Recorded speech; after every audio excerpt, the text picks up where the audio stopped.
So it looks like that majority is in the room.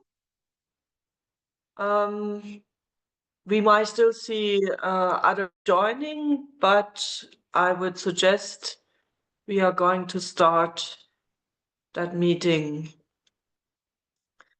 First of all, thank you very much for your flexibility and for joining this postponed meeting. As we explained in our email to you that this was due to the pretty late announcement when the IGF open consultation will take place, and because it is a bit more difficult for the global IGF to schedule across all time zones and including governmental hosts, we said, okay, EuroDIG is well known to be flexible, so let's be flexible one more time and let's reschedule not only our meeting, but let's reschedule or rethink also our processes. And since we all know that this year is, at least the first 6 months of this year are pretty busy with IGF and EuroDIG, we really have to find, as well as the entire community joining the global IGF, we all have to find methodologies on being very efficient in order to prepare the meetings. And I have the feeling, and we will see after this call if my feeling is right, I have the feeling that turning our process the other way around in terms of having the program out first for comments and then having the community meeting might even lead to a more efficient approach in terms of coming to a consolidated program. But we will see how this meeting works today. It's also a new format for us because for many years we did it the other way around. We published a program, we invited the community to discuss the program, and we had the program open for comments for another 2 weeks. Basically, the public comment period ended yesterday. We will see what this meeting brings new to the table, and we hope we have a consolidated program by next week then. I will quickly go through a presentation to give you some updates from the site inspection that we had in January. The site inspection brought full clarity on what the conditions are in terms of how are the rooms equipped, for which kind of format are the rooms very suitable or maybe not suitable, how do we have to adjust with the time and breaks within the Council of Europe, and this basically led to the program structure that we have published and shared with you already. Once again, thank you very much. I'm not sure if someone from the Council of Europe is already in the call. They might join us later. Thanks very much again for the Council of Europe for offering to host us. We are there for the second time. The very, very first EuroDIG took place in 2008 at the Council of Europe. To put it short, without Council of Europe, EuroDIG wouldn't exist. They have supported us since the beginning, and in the beginning, they're really a driving force in terms of setting up the European dialogue. Without further ado, I would go through that little presentation that I have prepared. Good to mention is we not only have the Council of Europe as a host, but also we are in line as last year already with the Luxembourg presidency of the Council of Europe. Those of us who are following us might remember last year we were part of the Lithuanian presidency, and this year we are part of the Luxembourg presidency, which is a very nice situation, I find. We visited the venue already in January, and we must say we have fantastic opportunities there. Council of Europe has reserved for us the hemicycle room, which is the room for the Parliamentary Assembly, a room that covers about 600 people. And you see already everyone will have a mic, and this is really a room that calls for a dialogue atmosphere. In addition to hemicycle, we have 3 workshop rooms. They can cover about 90 people. And also here, The situation is that we are sitting in kind of a round table setting, so it's not the classroom style that we saw in recent years, but this year we are really again back to round table seating. EuroDIG will, as a tradition, start with the EuroDIG, with the Youth Dialogue on Internet Governance. Would like to share with you, we had the record number of 427 applications from 76 countries. By countries, we mean countries of origin, not countries of residence. Of course, we can only accept fellows that are based in Europe because we are funding their travel and their accommodation, and travel outside of Europe is simply not possible for us to fund.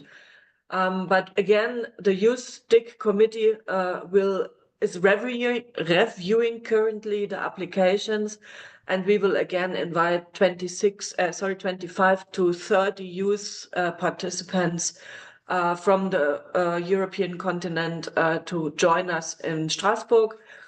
They will be starting with online meetings, likely in March. EuroDIG committee is also preparing on this, and they will meet in person starting from the 8th of May for 3 days of preparation, and they will also participate then, of course, in EuroDIG and present us their messages. The format of half a day zero on the day of arrival has proven to be very efficient, so we will continue with this. The morning, which is the Monday of the 12th of May, is the day zero. We can offer around 9 slots for pre-events, which are self-organized. At the moment, we have only foreseen the workshop rooms as pre-event rooms. In case something really important happens, and we will discuss this when we come to the comments that we have received from you, in case this really happens, we might have a spillover room in the hemicycle. We have not at the moment foreseen hemicycle as a place for pre-events, just for logistical reasons, because we also need to prepare and train our volunteers to host the sessions, etc. But as I said, we do have some flexibility here, and if something really important happens, which is likely in this exciting times, we might use the hemicycle as well. We have been approached by the global IGF that we are strongly encouraged to organize a parliamentarian session, which would help the global IGF also to prepare. And we have reached out to PACE, the Parliamentary Assembly of the Council of Europe. And luckily, we have one former MEP, which is Mia Petra Kumpula-Natri. She was the Finnish MEP being involved already at the IGF in EuroDIG, at a parliamentary session in Tampere at EuroDIG.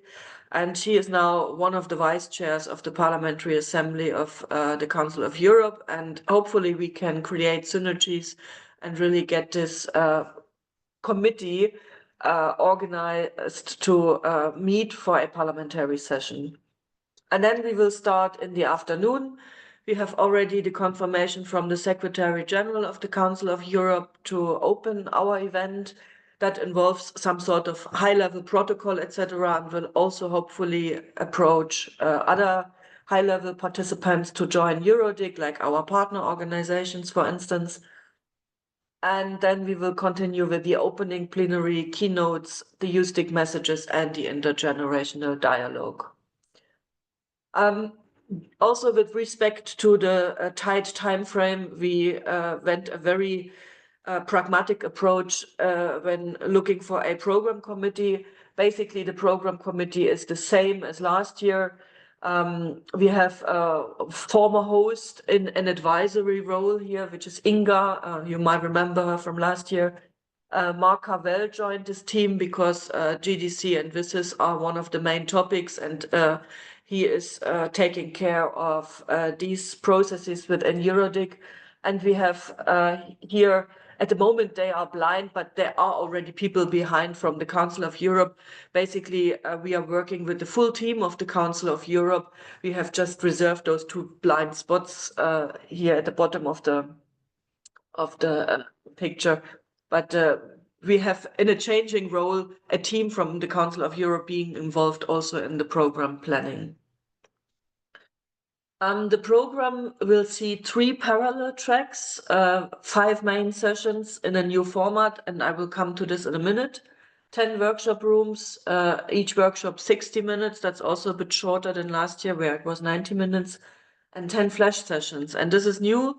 Flash sessions are, as we see it now, only 25 minutes, not 45 as in the past. In case we do not receive much of an feedback from those whom we are proposing to organize a flash session, and if we have less than 10 flash session requests at the end, we might extend the time for a flash session, but this 25 minutes is the maximum that we can give if we would like to have 10 flash sessions, which the program committee has identified at the moment. And we will also finish a bit earlier, right in the afternoon on the 14th of May. So that gives many people the opportunity to continue traveling or go back home at 12 o'clock. And we hope that we don't face an empty room on the end of the conference. On the new format is basically for the main sessions. And this is really a novum here. The main sessions that we have suggested are not supposed to be panel discussions. We would like to introduce a format that sees about 30 minutes input that can be either 2 times 15 minutes or 3 times 10 minutes by a high-level speaker or by an expert who gives a presentation on the topic. And then we would like to encourage everyone in the room to have a discussion on the presentations and 15 minutes in agreeing on the messages. And workshop organizers are basically encouraged to follow this approach as well. Why we are doing this? If you look at the hemicycle room, you will see that everyone has a microphone on his seat and has a seat number. So this is really a very inviting atmosphere to give everyone the floor. And I mean, we always get that feedback, of course, the community which has a great expertise and the audience which has a great expertise is not given enough time to contribute to the discussion. And that panel speakers usually eat up all the time and in having their discussion, and then 10 minutes at the end for questions. But actually, a panel discussion is not about giving 10 minutes for questions, because as I said already, the community has an expertise itself and they have an opinion themselves as well. So this time we really want to use that fantastic opportunity that everyone has a fully equipped room with a power plug, with an opportunity to switch between possibly French and English channel. This is yet under discussion if we have French translation, but it's very likely. And a microphone. And with this, we really hope to balance the time duration that we offer for speeches and for real community dialogue. We also believe, but this yet has to be seen, people are doubtful about this, I'm optimistic. We hope this is a very time-efficient approach. If you don't have to discuss, or if org teams don't have to discuss in length who is sitting on a panel, who is saying what, the conduct of the session, but that the org team just agrees on 2 or maximum 3 speakers who are giving an input on the topic. And then we need a very skilled moderator, or maybe 2 very skilled moderators that are managing the room. And I can really tell you, and I go back in, can't go back in the slides. See if I can do that here. Yeah, I can go back here. This hemicycle room is really giving the impression of being an arena. So it's a very large room for 600 people, but on the other hand, it gives some sort of intimacy in there, and people are really very close and can look at each other when they are speaking. And it would be a missed opportunity not to use the room for what it is made for a real discussion with everyone in the audience.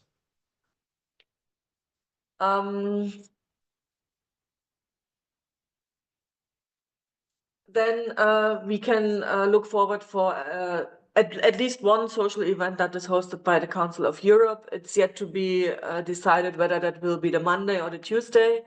On the other day, we will try to organize a community gathering somewhere in Strasbourg, but this will possibly be on a self-paying basis, or if we find a sponsor, we might invite for one or two drinks, and then everyone has to see what they can get to eat. But we believe it would be good if the community has an opportunity to meet not only one, but on the 2 days. The catering at the Council of Europe will be also self-catering. There is directly to the hemicycle room a cafeteria that we can use. Prices are decent, and that will be, oh, I see there is a U missing, not during the conference, but during the conference. So that will be the deal, but coffee breaks will be provided by the Council of Europe.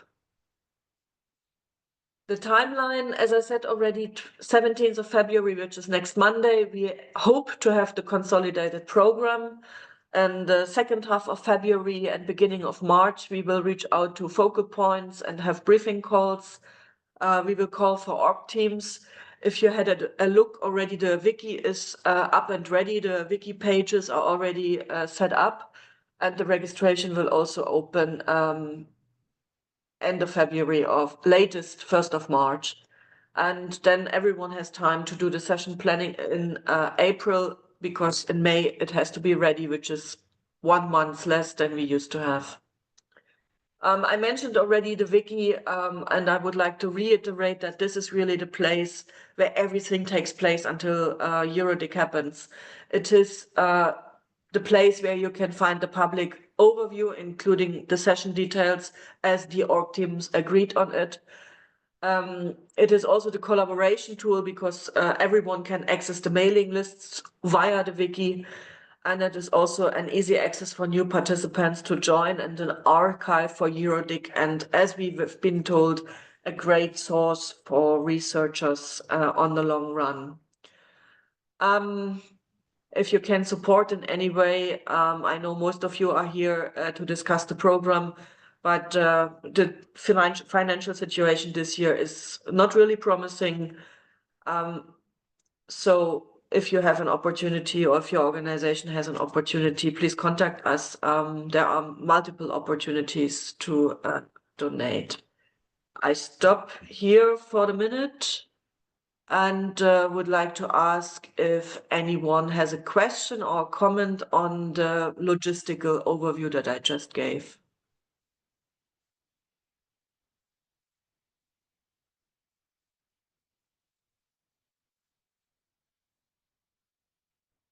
Please raise your hand using the Zoom function, or just speak up if you have difficulties finding the hand raise button.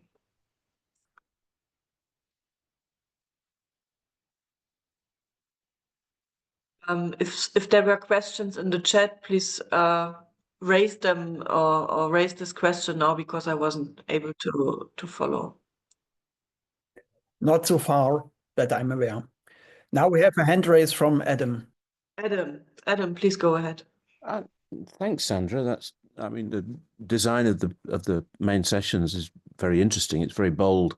I was going to just type this in the chat, but you said you couldn't read it. So it's just a general comment saying, yes, it's a very bold approach. It's a very interesting approach. And one comment that came to mind is, you're going to need, or we're going to need, very strong moderators.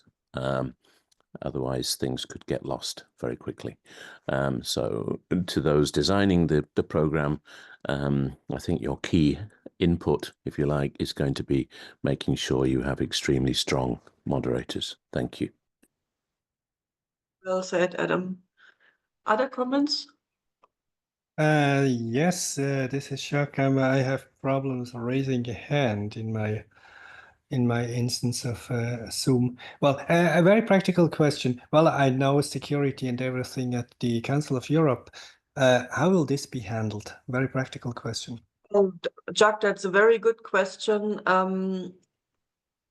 we will be encouraged to enter the Council of Europe as early as possible, starting from 8 o'clock.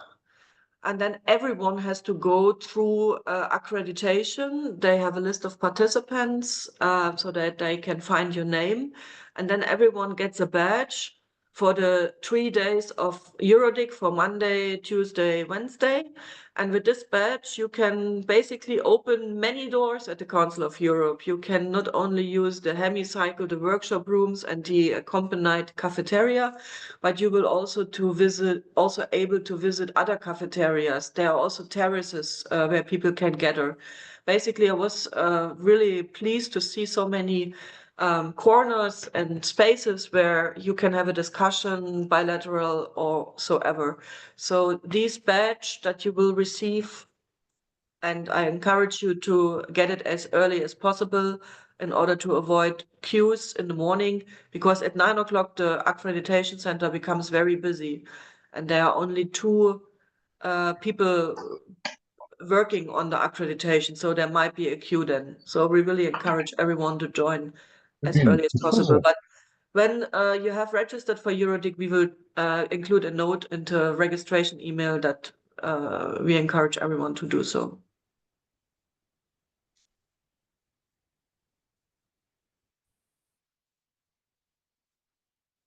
Any other? Mark Covell. Mark, please go ahead.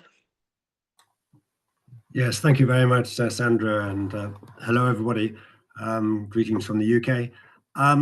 I just wanted to focus in on the parliamentary session. I note you're in discussion with the Parliamentary Assembly in Strasbourg, and so maybe a lot of stuff has still got to be sorted out, but pretty quickly. I just want to check what the process will be for identifying the theme for that parliamentary track. I think it's so important, you know, especially in this time of great focus at the UN level on the future of the multi-stakeholder approach to internet governance and so on, and also so much happening in the way of emerging technologies. We've got the AI summit in Paris this week, and many other AI-related initiatives and other technology impacts that have yet to be bottomed out. So all these are potentially important issues for parliamentarians to engage on in the context of a multi-stakeholder forum such as EuroDIG, and that's why, of course, it's so much emphasis in the UN IGF process with the MAG and so on, in terms of ensuring that there is a strong, robust parliamentary platform within the multi-stakeholder process. So I just wondered if you have any thoughts on how the theme for that parliamentary track might be devised. And then just one thought on the planning. I see it's down as a workshop on day 0. Perhaps the hemicycle should be considered as a forum, because there'll be a lot of interest and maybe hopefully a lot of parliamentary interest, both online as well as present in person in Strasbourg. So maybe it could fit with a hemicycle location at the council. Anyway, those are those thoughts on that. Thank you.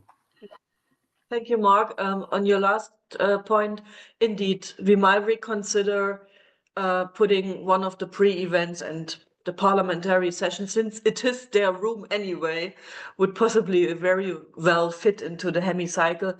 For the moment, because workshop rooms are very big with around 100 participants to be included, at the moment, we would leave it open, but just for logistical reasons. As said, we can change that if there is a real justified reason to use the hemicycle in the day 0 part as well. On the topic, we've been advised by the Council of Europe to leave it to the Parliamentary Assembly themselves to choose the topic. Between the call for issues and the draft program, there were also proposals on whether we should discuss autonomous weapon systems in the parliamentarian track, because that was a topic at the IGF in Riyadh. It will be a topic at the IGF in Oslo, and this Council of Europe Parliamentary Assembly made a resolution recently on this. But since autonomous weapon and military issues are not really within the mandate of the Council of Europe, it is rather unlikely that this will be the topic. So we've been advised, let them choose their topic themselves, which I would fully agree on. And at the moment, we are in the stage of sorting out what are the opportunities with terms of, it will be an additional travel for them. Will it be funded? Who can participate? The week before EuroDIG takes place, the European Parliament has also Strasbourg week. So they are basically the week before in Strasbourg. But we all know it's rather unlikely that they might come back the week after, unless we give them a good reason. So we also try to involve them in EuroDIG, which is happening in the week where the Strasbourg week of the European Parliament is. In addition, we have Europe Day on the 9th, which is the Friday before EuroDIG. That will also kind of play, hopefully, a role. And there is a digital run in Strasbourg on that weekend before. So collect your running shoes if you like to and register for that run. That might possibly be a good chance for you. So there are still very unknown things. Also, the IGF helped us reaching out to the Mediterranean members or Parliamentary Assembly and to other sources. So we really hope to get parliamentarians from different sources, not only from the PACE committee and not only from members of the European Parliament, but also from national parliaments, at least attending online. But as we know, parliamentarians are in need of travel funds, and this might hamper them from joining us. So let's see where we get, and then it's a bit strange to first clarify the if and when and how, and then the topic, but these are the realities. So okay, I have now Oksana and then Stiftung Digitale Chancen, Jutta Kroll. Thank you very much, Sandra. Greetings to all from Ukraine. I worked as a journalist in the Council of Europe, and I know about the excellent possibilities for journalists. Do you have a program for media outreach? Maybe I can help to establish contact in the Council of Europe Press Center and so on. Thank you. Thank you very much, Oksana. This help would be much appreciated. We are at the moment in contact with the communications department of the Council of Europe, who do their outreach machinery in terms of press releases, etc. And they will also take care of the media accreditation if that is becoming relevant. Oksana, I would suggest we follow up by email after this call and see how you could contribute to this topic. Thanks a lot. Hello. Jutta, please go. Yes, thank you, Sandra. I'm wondering whether we might have space on day 0 for a session that is related to an actual activity of the Council of Europe themselves.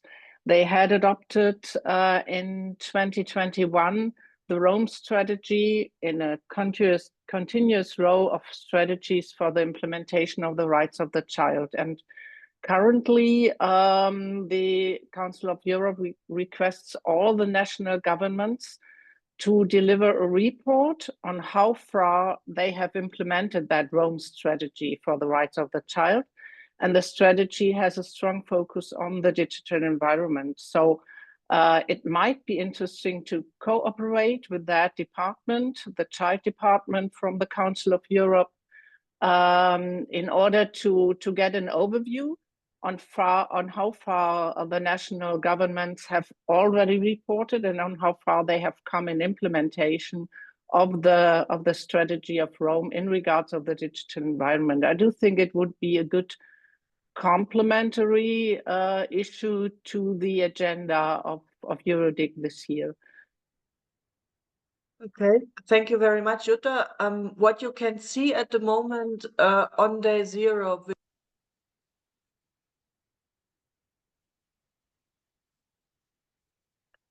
we can't hear you, Sandra. Yep. I don't have sound. No. Me neither. You are somehow not audible. You are muted. okay, am I back No. now? Yes. Now you are back. Strange, I was not muted. I don't know why this disconnected. So thank you very much, Jutta, for this comment. What you can see at the moment in the draft program, and I would like to ask Rainer to share the link to the Google doc in the chat again, so that everyone can access it easily. These are the sessions that the Council of Europe would like to see discussed on day 0, which is the Framework Convention on Artificial Intelligence and generative AI and freedom of expression. I am not 100% sure to which extent the topic that you're requesting is included, Jutta, but I will definitely take that to the call of the Council of Europe and see whether that is good for a flash session maybe. But at the moment, I know those input that we received from the Council of Europe, and you will find that on the list of proposals underneath the proposals that have been submitted within the call for issues period. These are the topics that the Council of Europe would like to concentrate on. And if there is a request from for another topic, let's bring the stakeholders together and see whether we can still organize it as a flash session or maybe a side event, but that needs to be seen on the availability of the spots. But Jutta, if you could kindly send an email to office@eurodig.org shortly describing, because I don't remember that we have received a comment in this direction. Yes, I will do so. It's I just got the information in the last 2 weeks that the review process for the Rome strategy is underway exactly in the time frame up onto EuroDIG. So it's just a very recent development, and I will get back to children at Council of Europe, asking them, and then probably we can move forward, and I send you the information then. Thank you, Sandra. But it's indeed, if it's that timely, it would be a missed opportunity not to speak about this work. Martin Botterman. Hey, Sandra. Hey, all.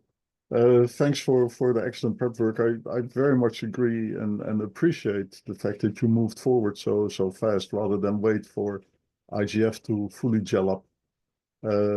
It may be useful to retrospectively map the work you do against the GDC 5 objectives, the WSIS action lines and the SCGs, which will be in the full focus for the IGF, of course.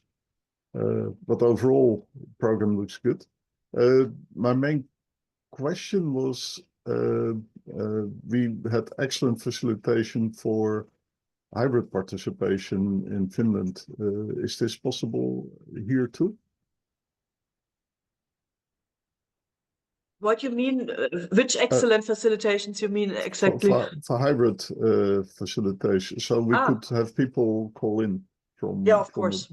That was always the case, and that will be the case this year again. So be sure that we will have online opportunities to participate.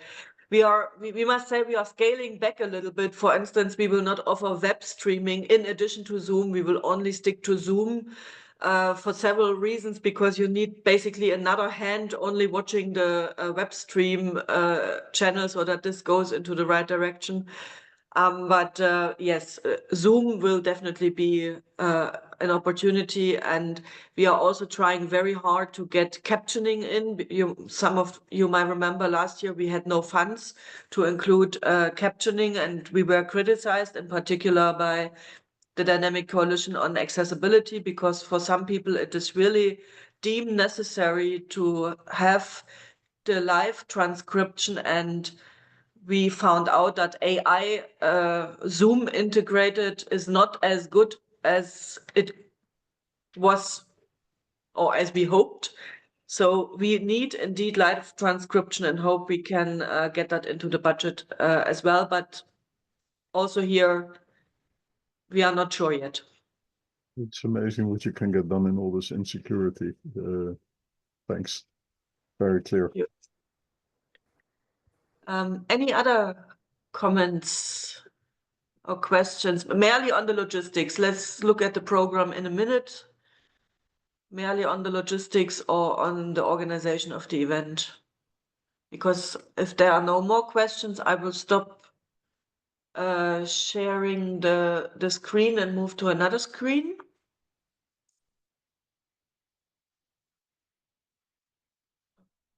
So I stop the presentation.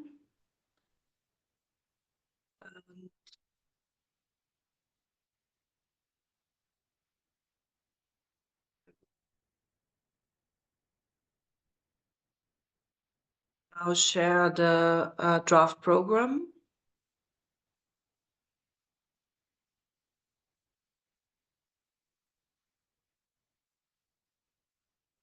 Can you see the draft program in a good size, or is it rather difficult? Very difficult.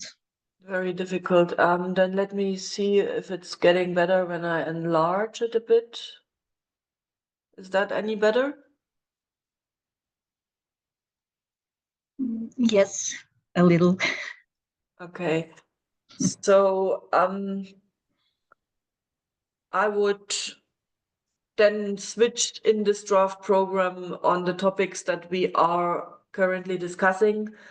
One comment, we do not have any flexibility in terms of changing the breaks or having overlapping session and breaks. This is something that has to do with the logistics within the Council of Europe.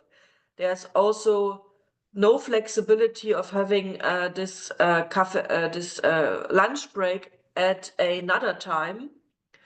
So what we will basically see is we have self-catering breaks. As I said, with your badge, you will be able to enter several cafeterias or several points to order coffee or sandwiches or so at the Council of Europe.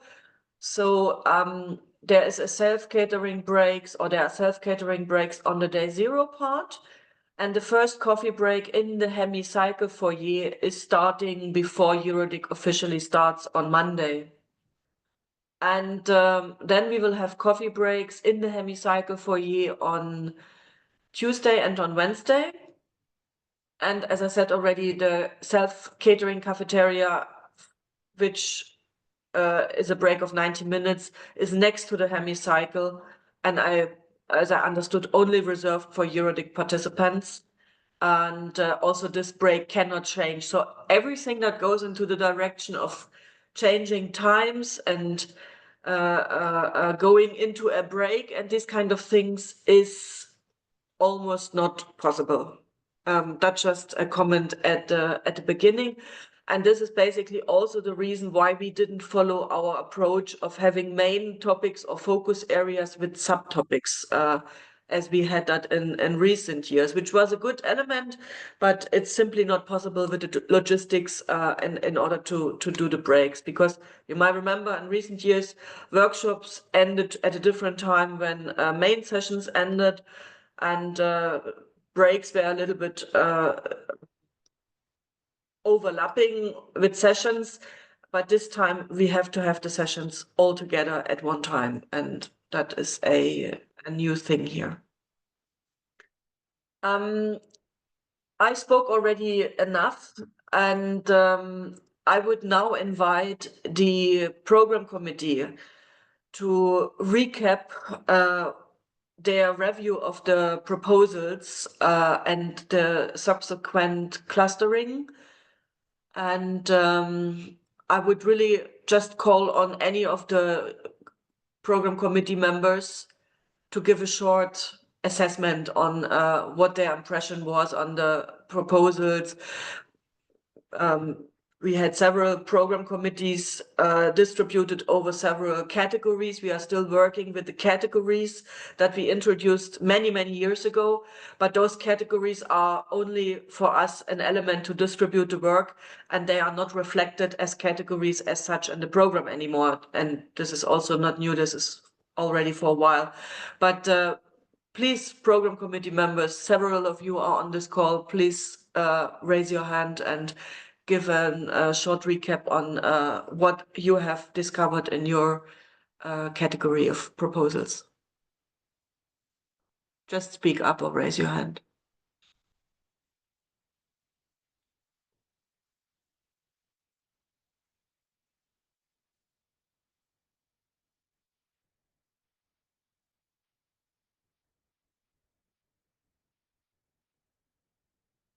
Mark, thank you. You go first.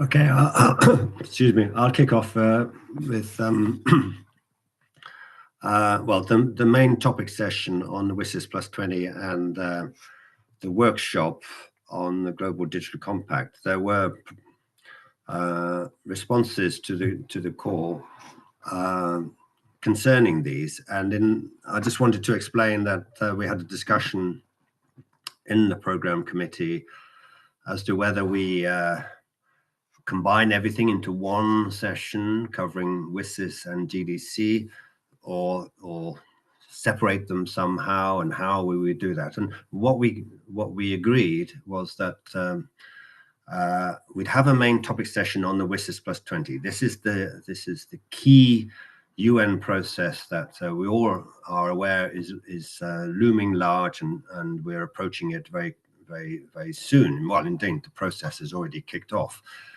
in preparation for it. The co-facilitators have been appointed, one of whom is the Lithuanian permanent representative in New York. So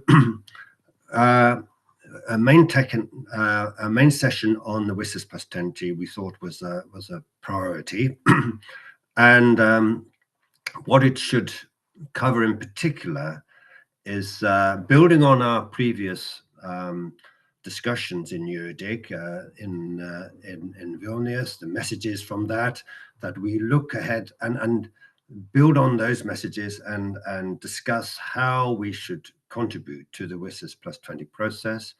First, in terms of how that process should be conducted in a fully inclusive, multi-stakeholder way, and secondly, what would be desirable outcomes from the WSIS Plus 20 process. We've already signaled some hopes and expectations in previous messages. So that was what we thought would take up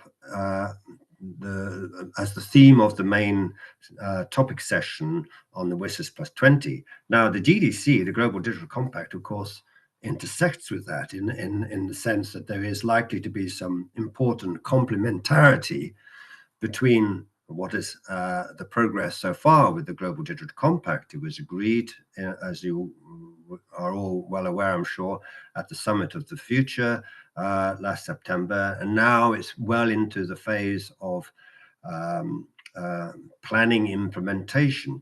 So we in the committee, we thought we'd have a workshop specifically on the implementation of the Global Digital Compact, and in particular how national and regional IGFs such as EuroDIG would actively contribute to the GDC implementation phase, bearing in mind, of course, its complementarity with the WSIS Plus 20 process. So, but separating them out in that way, but mindful of the complementarity. That was the approach we thought we would take with the programming for Strasbourg on the global UN context. So I hope those comments are helpful to people attending today in explaining that. Thanks.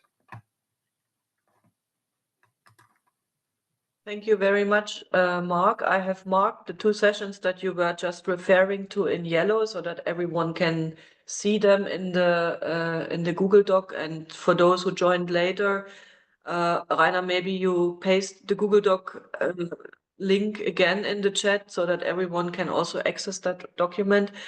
And before I give the floor to Jon, who is also a member of the program committee, I would like to ask others if there is a reply to what Mark just explained on his subject area on the WSIS and the GDC. And since Chris has raised his hand, I believe that is on this topic. Chris, please go ahead. Thanks, Sandra. Hi, everyone. I'm not sure if this is the right time to raise it, but it sort of seemed something to bring up in relation to the draft program and how this is positioned. So I think what Mark's describing makes a lot of sense. I think that second session there, where we have European versus tech giants, alongside GDC follow-up, alongside the Brussels effect, that's 3 very significant and important sessions that I think really shouldn't clash, if possible. So I don't have a great solution or haven't devised a solution here, but I think just looking at the draft program as it stands, that's the one that jumps out to me as if we can fragment those a little more or distribute them around the program, I think that would make a lot of sense. Thanks. The comments that go in this direction, vote. Jon, I keep you in the back, okay? Yes, thank you, Sandra. I'm not sure if you can see me. Yes, we can. Okay, not on my screen, so thank you. What I want to point out is that within the Dynamic Coalitions group at the IGF, a lot of attention is put into the way the work ties in with the GDC and the WSIS plus 20, what is it, action points, action lines.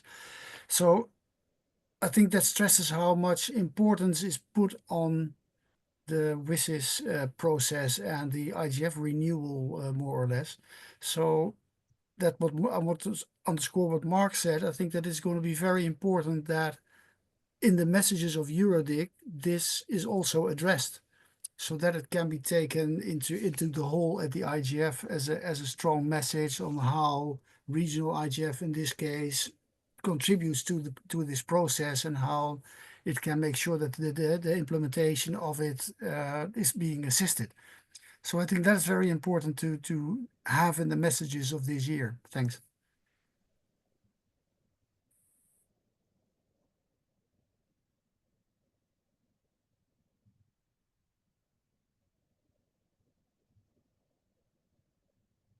Can't hear you, Sandra. I think you're muted somehow. That's strange. Am I back again? That's strange. When I move my windows here, my audio disappears. Yeah, okay. Anja Genko from the Global IGF Secretariat is already working together with NRIs to kind of streamline the input as the group of NRIs. And yes, EuroDIG, we will give our bit to that process, and we will see what we can do in addition at the Global IGF once we apply for a workshop or a networking session or whatsoever is the plan in this regard. But yes, our intent is indeed to send a very strong message, as we did it for the GDC, to do that also on the WSIS plus 20 process and follow up. Any other comments on that part that Mark referred to? If this is not the case, I would hand over to Jon, who was, I think, together with the ZADA, reviewing everything around Papillon. Privacy and human rights. Okay, and of course these topics that are often concerned, and there's much that is connected to human rights, and also privacy is of course an important topic with connected with many other issues. This year we had a lot of proposals about AI, and we see we have AI regulation and governance. And we have clustered this in main topic 4, and we still need a bit of focus there on what exactly we should focus in this discussion. And we also have some AI topics in workshops, like AI and security, AI hacking, hacking of AI, and hacking with AI. And we have privacy topics like age verification, which of course is not only verifying your age, but is verifying your identity and has some privacy issues, and also privacy in online payments.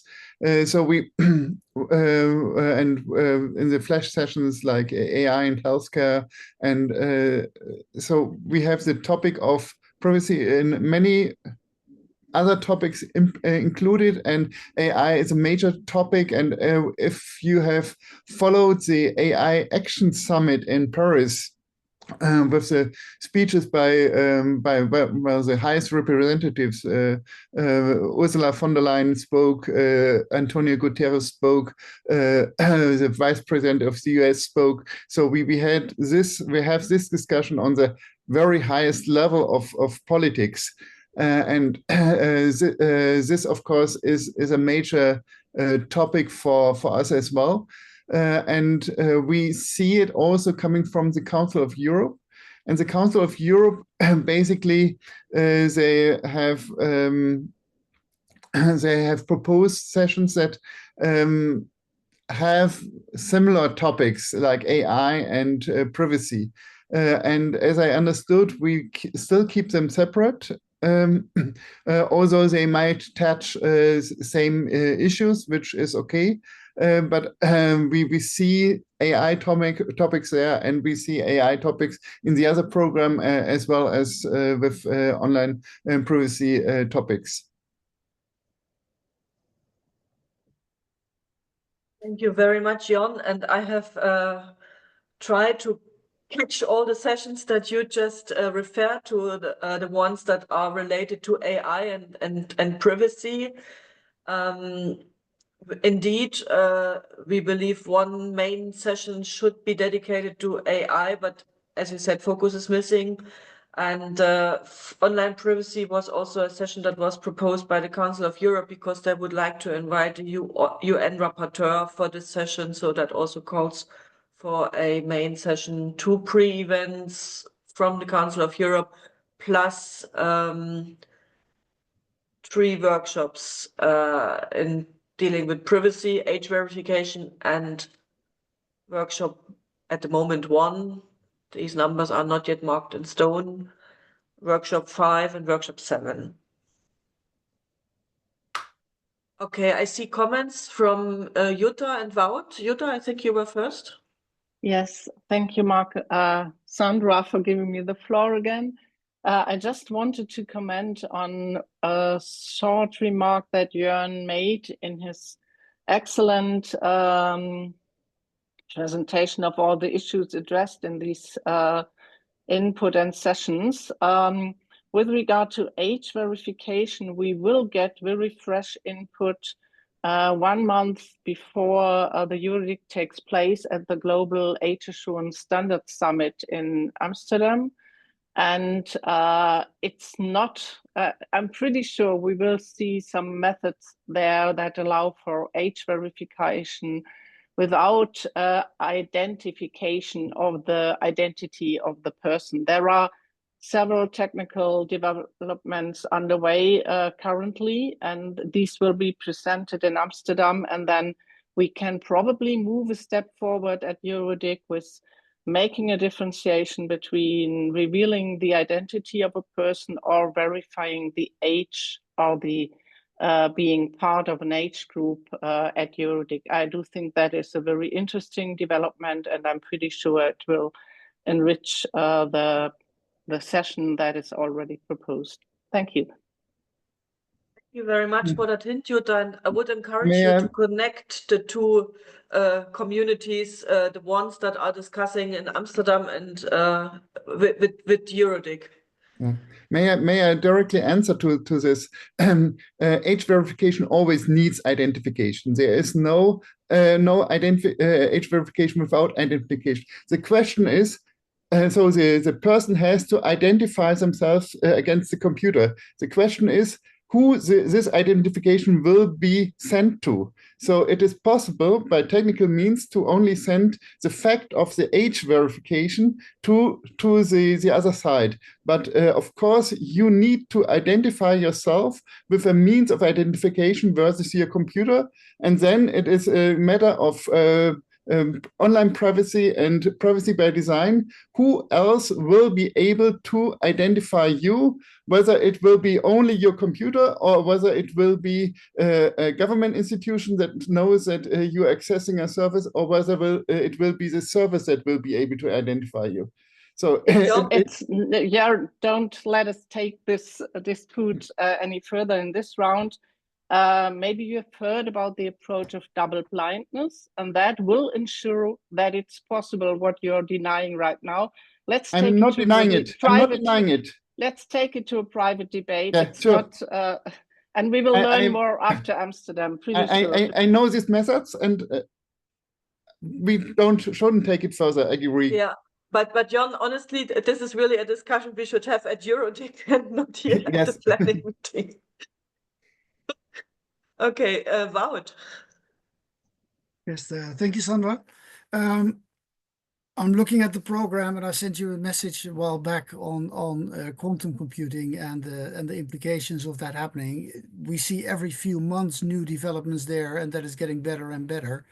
We have so much topics on AI, and we have that for about 3 years now, I think that looking just a little bit further ahead than AI is a good measure to do for EuroDIG. So I would suggest to the program committee to include quantum computing and post-quantum cryptography into the program, and then especially what the societal effects would be if we don't get this right.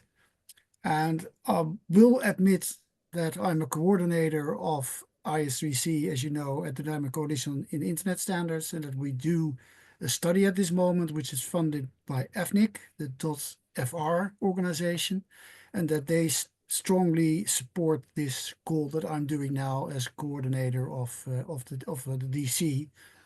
But I think the topic merits attention by now, because the quality of quantum computing is rising fast. And it could be here anywhere in the coming years, but perhaps tomorrow, we just don't know. And are we prepared? So that's a suggestion to trade one AI topic for quantum computing. Thank you. Yes, well, thank you. And indeed, I confirm we received your comment, which goes exactly into this direction. Hard to decide, and I really would like to give that back to the program committee. At least the workshops on AI are a little bit more specific and not too general at the moment. What is a general discussion on AI at the moment is AI regulation and governance. And we discussed indeed at the program committee's meeting whether that needs to have a main session again or not. The program committee was in full agreement. Yes, we need another main topic on this, but I hear what you're saying with regards to quantum computing. And we will have to discuss this in the program committee before we come up with a consolidated program. And as a question, Sandra, sorry, if we cannot have that, are the flash sessions full as well? Because that could be an escape for us, but that is the second option. So if there's interest in the program committee, then please contact me, and I will start putting you in contact with the right people who would start organizing, assist with organizing the session for you. Yeah. Since flash sessions are only 25 minutes, I'm not sure this will be sufficient. I would rather then think of a pre-event, maybe, if we still have a slot there. There is still some flexibility in there. So yes, we keep that in mind. I have taken notes that quantum computing and the program committee will think about how we are addressing your concern. Okay, thank you. Point taken. Thank you. And Wout, you said AFNIC is involved here, Mhm. the .fr registry. They're funding the project for ISVC. Yeah, it would be actually good to involve them because last but not least, we are in their country, we are in France. So it would be good if AFNIC presents a project that they are working on, which is of great relevance. That was the idea, but Lucien was impossible for Lucien to join today because he had a meeting somewhere in the world. But he asked me to express the support of AFNIC to my proposal. So it's just not me doing this as a private person, more or less, but this is something that is supported. Thank you. Okay, thank you very much, Wout. Point taken. Okay, now we have a queue of hands. Olivier, EuroDIG, and Adam. I hope that is the right order, but at least this is how they appear here on my list. Olivier, please go ahead. Yeah, thank you very much, Sandra. Olivier Clapin-Blanc speaking. And I think AI obviously is the hot topic at the moment. So I understand why there are so many AI topics there or AI sessions there. I have a concern about something that that Jörn said, which was, oh, there might be some duplication, but that's okay.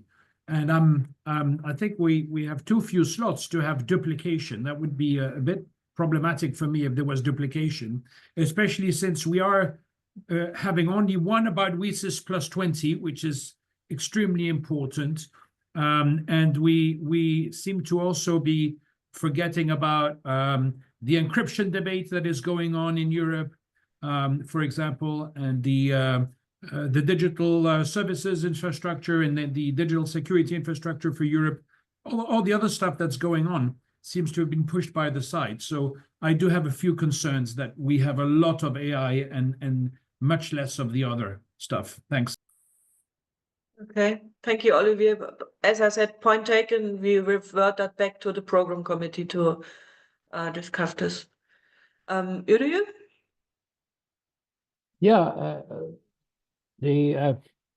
a few thoughts about this content and media category, where we basically had two clusters or two quite clear points of emphasis. One was the age verification.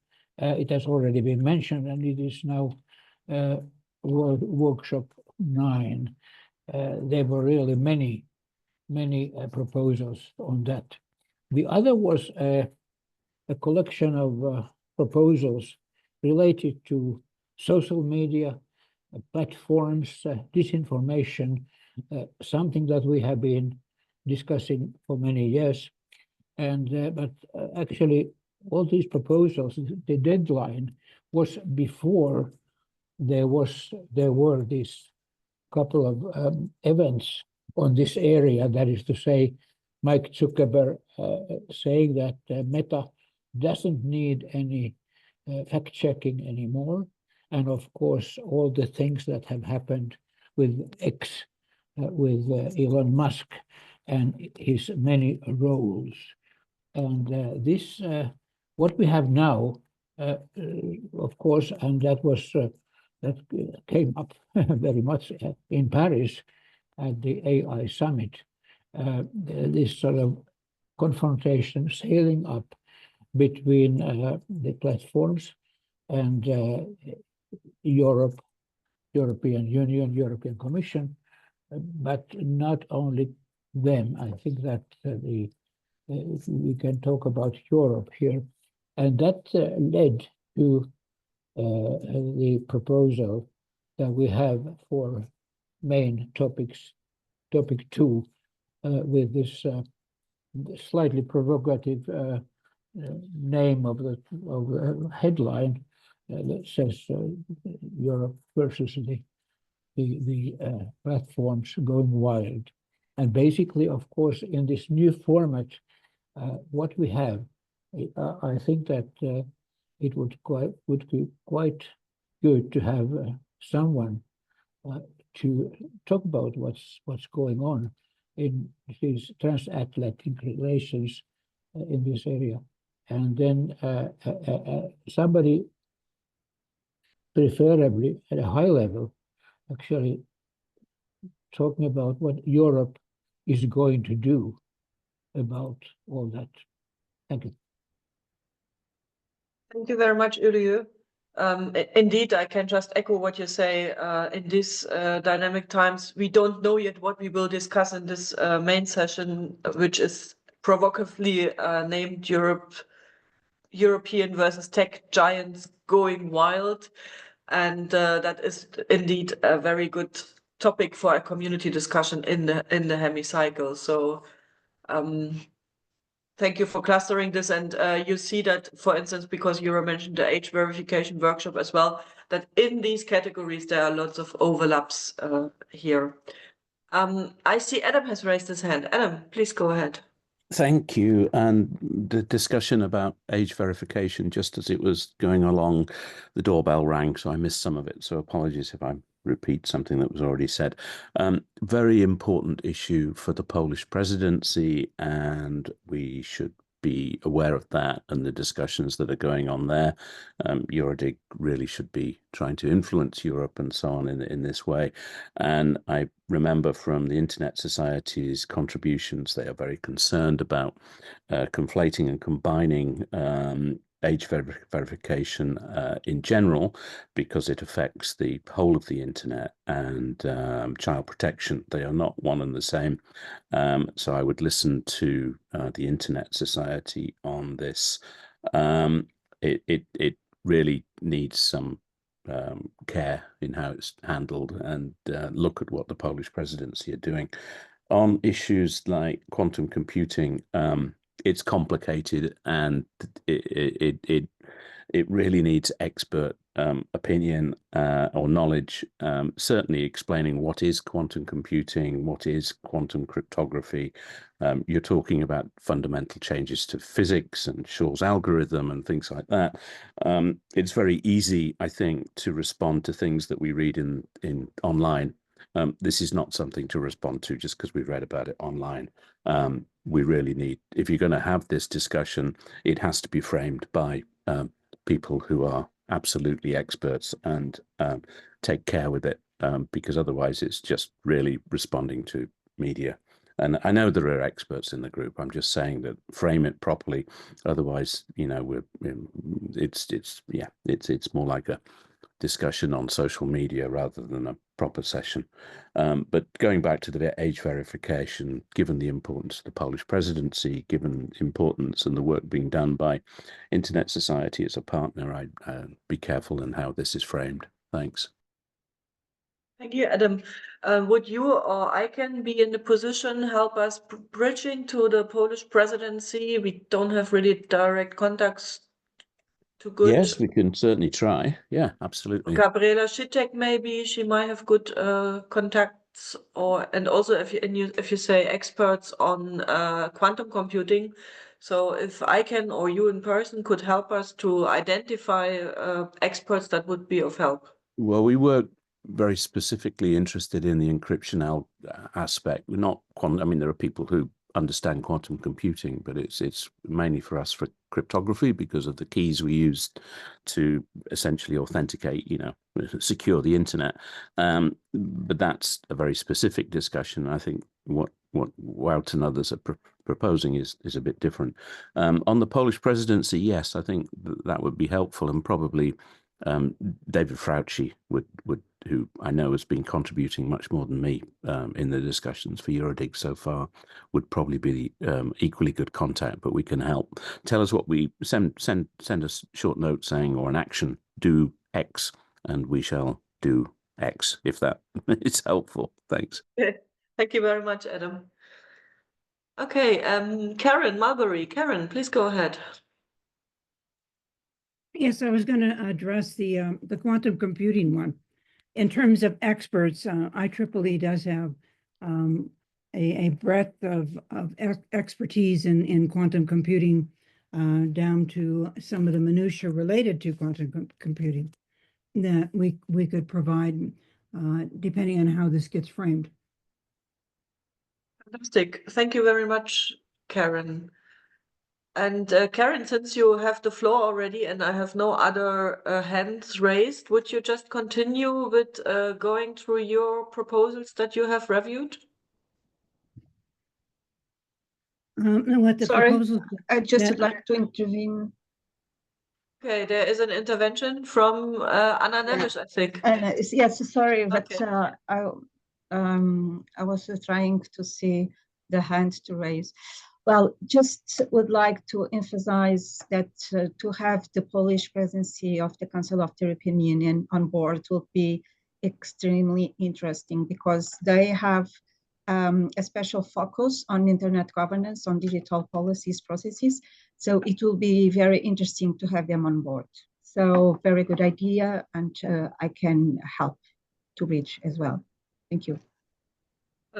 Very good. We are just about to sending out invitations in the near future, and whoever should be invited, in particular on a high level, please let us know their contacts, and we will follow up with the Council of Europe. I'll do so. Yes. Okay. And the others, if not, then Karen, I would like to ask you to continue with your review of proposals. Yes, and you say we did have several proposals that we put forward. One in particular, talking about the ongoing work within the EU on cybersecurity and what the Cyber Resilience Act in particular would mean as you look at, a lot of emerging technologies. And what that would all frame into in terms of the multi-stakeholder model and how you approach security, both for the network and the technical community, as well as the users and the platforms that provide services. So that was one proposal. And I think that would be a nice dialogue when you look at security and what you secure and why you secure it in terms of the new format. To really bring out a lot of different aspects. And there's also the session then in particular on AI and security, because that covers a lot of ground when you look at the various AI models and how they're securing the data, obtaining it. Are they complying with data protection and GDPR requirements? And then ultimately, when they after they've been trained, what do they do to make sure that the data is safe? And what other considerations do they need to have in the process? I'm trying to go through my notes here rather quickly. I think those are the two really big discussions in terms of how do you secure emerging technology as well as AI in particular and all the aspects that go with it.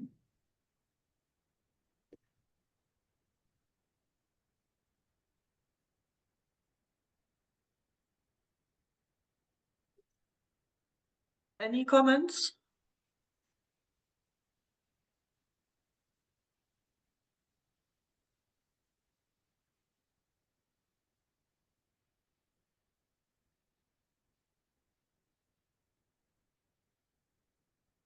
Okay, then I would call on the other program committee members. I see that Desara is on this call. But I think this is it from the program committee. Mary, no, Minda is here. Minda, sorry to have overlooked you. And Nadia is replacing. Sorry, no, let me see if Ricardo or Vlad are here from the youth section.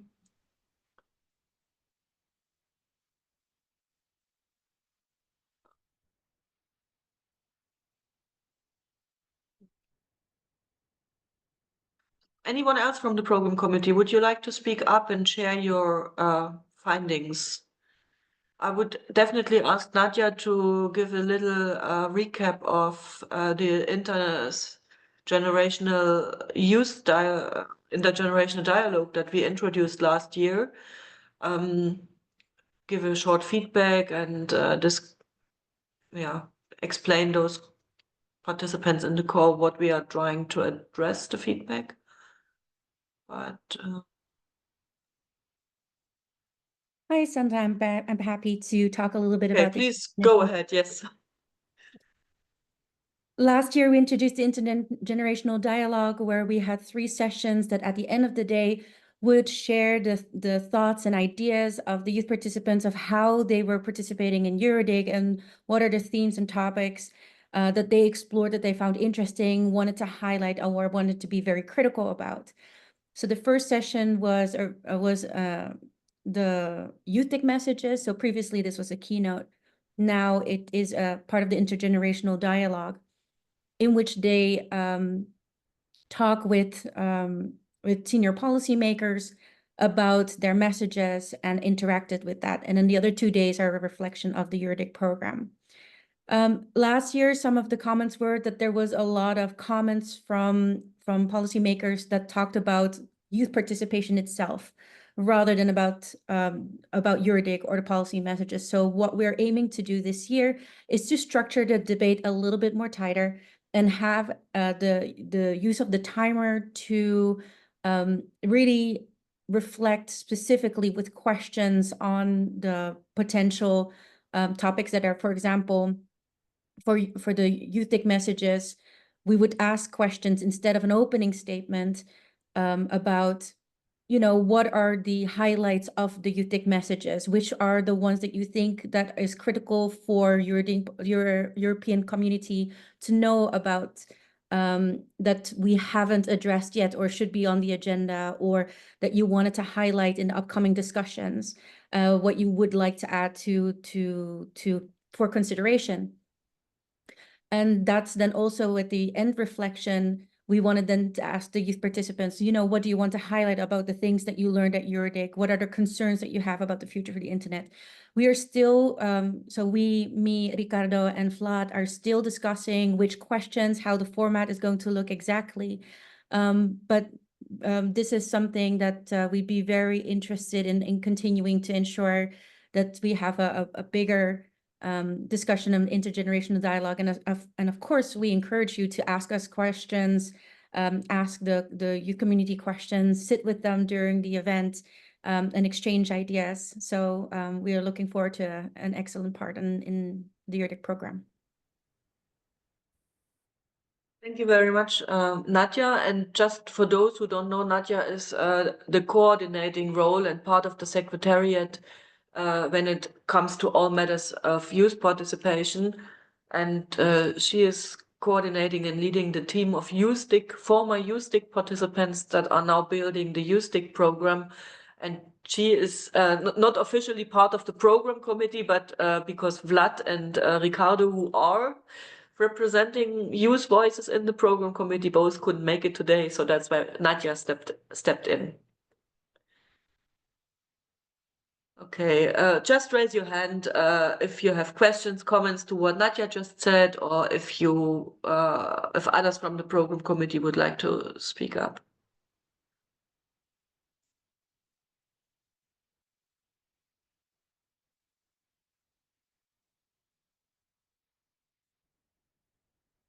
No hands raised? Minda, fantastic. Minda, go ahead. Yep. Hello. So I was covering the issue others, and what I have to say, there was not many different issues this year. They possibly aligned with other issues that we already had in other tracks. So my particularly a number of list of issues that I saw was relatively short. However, I tried to look at the whole program and try to see where this year the list of issues were going and what the proposals were. I found that was a little bit of a consolidation of last year's program, especially on issues of AI. And that is possibly why we have so many workshops focusing on, because last year we had a more open view and a more open take on AI, and this year were very specific issues. And in the end, I think that it all comes to a little bit of a preoccupation on our European values. Say we focus this year on human rights, of safeguarding human rights, but also other issues such as the rule of law or democracy align with this rapid development of emerging technologies and all the happenings in the world at the moment with the tech giants that we discussed already and so on. So yeah, that was most of my take. So a lot of issues on human rights, a lot of issues on regulation, on governance, on security. And then on my specific cluster, we identified one on environmental sustainability, and we decided to include in a program as, workshop 8. And this one focusing on supply chains and raw materials. So I think what we identified was one of the proposals that related to the Critical Raw Material Act, so the European one, and we encapsulated this in here in this workshop. Yeah, but in the end, yes, I think it's really a consolidation of last year's program. And it has a, I think I saw a note, a comment about how Europe deals with what is happening in the world. And I think this, you can see that it's there. And there's a few workshops that focus on that, the Brussels effect, the tech giants and European, where European stands on this. So there is this focus as well. And there's also 1 or 2 sessions on cooperation. So I think there is also this focus, not only what we are doing in Europe and the discussion, an inwards discussion, but also our position in relation with the rest of the world, especially on issues with governance and regulation and so on. Thank you very much, Minda. And I just marked again in yellow the workshops that are specific to what Minda just shared with us. This is indeed about digital sovereignty. Several workshops went into this direction, but under very different angles. So for this session, we still need to define a focus. A workshop which came from the non-European community was to discuss the Brussels effect and global cooperation, which the program committee found a very good approach in order also to look a little bit beyond what's going on in Europe with versus to the world. And then, as Minda mentioned, the Raw Material Act, and here in particular, we believe that it would be a good opportunity to involve the Norwegian stakeholder as the host of the next IGF, because they are doing some good work in this regard, so that we really kind of already also connect EuroDIG with the host of the next global IGF.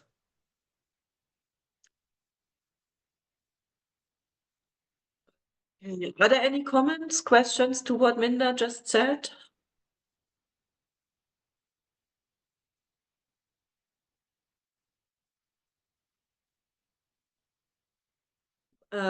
Jack? Well, first of all, sorry, I still don't see a hand raising feature on my instance. Strange. Nevertheless, so it's actually, I'm not sure whether this is a reply to what was just said or something totally new. I also put it in the chat. Yes, has there been anything on possible overregulation? So just the opposite, in a way, of the Brussels effect, or the dangers of the Brussels effect, in particular in view of the competitiveness of European business? Or is this totally out of scope? I give that question to the program committee, who are more into depth of the proposals itself. I would imagine that, of course, when you discuss regulation, you immediately also can think about overregulation, but the program committee has a deeper knowledge on where there were proposals, particularly focusing on overregulation. I'm not sure, Mark or Jon, if you would like to reply to what Jacques just asked. So no, I was going to raise another general point, actually. I Okay, wanted then to shortly reply. And I think this, of course, this is part of the discussion. What does it mean, the Brussels effect? How does it work? How does it weaken, or how could it strengthen or weaken the position of Europe in the long run? And of course, this is an important topic, particularly when you regard AI regulation, and where we see now what the reaction is that it might not run as it ran with GDPR, that pretty much everybody copied it. So the Brussels effect is a interesting and complex topic, and I think we should discuss it not just as a means of going forward, but with all strings attached to it. And I don't see why this proposal is not will not discuss this in this the different directions. And if not, we should, as a program committee, see that we include those critical aspects as well. Thank you, Jon. And on that workshop regarding the Brussels effect, I see also a comment from with Chris that this workshop on the Brussels effect is also clashing with the main session on tech giants. So basically, we have a situation where you believe that all the sessions in the afternoon of before the lunch break on Tuesday are not really in a good place, that we need to replace them so that they are not overlapping, and I've totally see the point. Jutta and Edan, can I ask you if that is related to what has just been said, or if that is on another topic? I wanted to comment on what Eden has written in the chat. So probably he might want to go first, and then I comment on that with regard to missing the digital divide in the program so far. Yeah, I just, can you hear me? Yes, we can hear you. Yeah, so I just wanted to ask, because I didn't see the whole program just from what you have been showing here, and I wanted to ask about two issues that I think might be a bit missing, especially in relative to last year that I took part. One is the digital divide and inclusion and rights, digital rights of minorities, and the other is online harms, online safety in many aspects. I don't know if the AI sessions have to do with it, but I think AI is only a part of the digital harm and safety landscape. And with all the things that are happening with Trump and the platforms, that there are a lot of new challenges, I think, that should and could be discussed. Thank you. And can I ask that you don't see those topics as addressed in the program? You're muted? Not from what I've been seeing, but maybe if you could clarify about this, maybe if there is a plan to address them somehow. Yeah. You might want to have a look at what we have proposed as flash sessions. For instance, here, digital inequalities in multicultural societies. This is possibly going into the direction that you are looking for, or organizing an online university, which is also how to address needs of minorities or digital equality. Privacy by default online was also something that goes into the direction. So yes, we do have those topics, maybe not prominently as a main session, but at least there are several flash sessions which go into this direction. And we encourage you. I don't know. I know you submitted a proposal. I'm not sure which one it was. Yes. We will be reaching out to two those proposals. submitters, and I would encourage you, if we reach out to you with regards to a flash session, to take it up and indeed organize a flash session on the topics that you had proposed. Eda. Sandra, Okay. if I may add Thank you. something to that question, I really appreciate the input from Adam. Since we've been to the European Week of the Regions last year in October in Brussels, and we got a lot of requests and feedback in regard of rural areas where we still have a situation of digital divide, where it's not only a question of minorities as such, it's really a question of the European regions. And that is, it's still a question of access, but more also about digital literacy. And therefore, I do think EuroDIG should really address the issue of digital divide still in the program, and not only as a shorter flash session with 25 minutes, because from the Week of the Regions in Brussels, we've learned it's a big issue in various regions of Europe.